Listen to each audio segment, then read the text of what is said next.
Mag-asawang nagtutulungan sa buhay, magsasaka, magkasama sa hirap at ginhawa, at kasama ang kanilang pamilya. Pinay farmer sa Japan, buhay, magsasaka, mag-asawang nagtutulungan.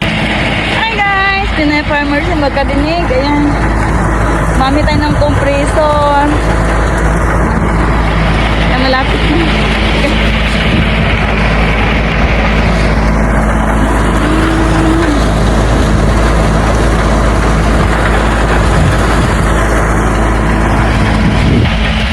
Ayan, pagkatapos natin dito guys, hindi tayo magkarinigan.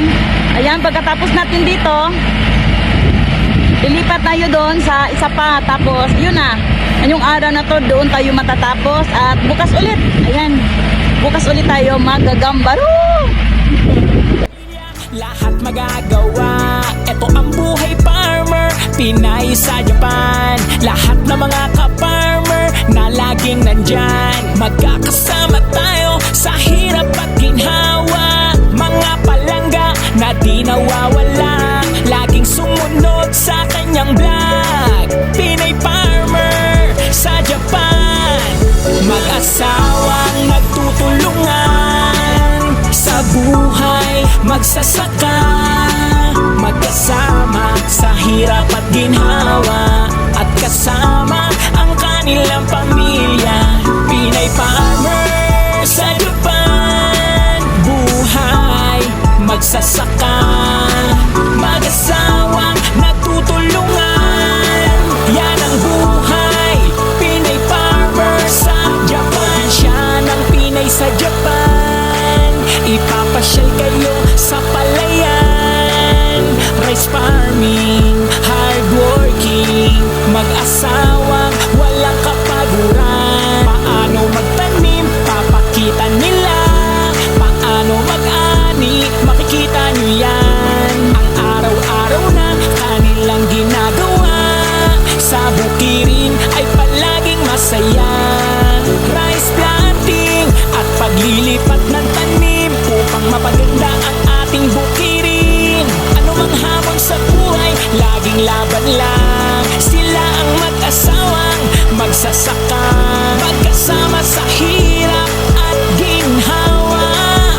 Pinay farmer sa Japan, mag-asawang nagtutulungan sa buhay, magsasaka, magkasama sa hirap at ginhawa, at kasama ang kanilang pamilya.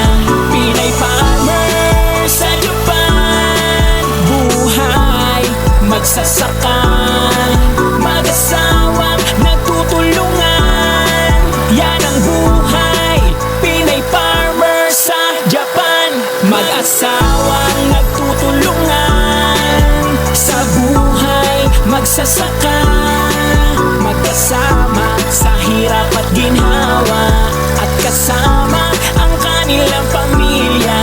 Pinay farmer sa Japan, buhay, magsasaka, mag-asawang nagtutulungan. Yan ang buhay, Pinay farmer sa Japan.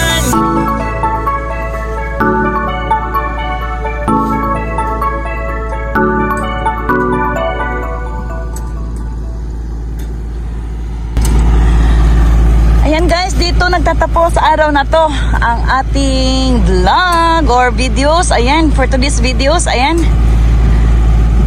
Nag-aani tayo ng black beans at yung isa, dalawa, ito dalawang lupa ang natapos natin ngayong araw na to, at isa na lang.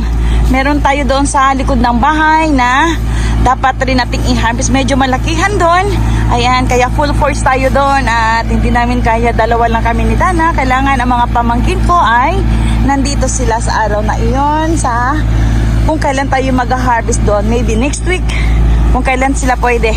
Ayan, that's it guys. At dito nagtatapos ang ating pag-harvest ng black beans. Ayan guys, natapos na tayo sa pag-harvest ng ating black beans. At ayan, sa awa ng Diyos, ayan, malinis na.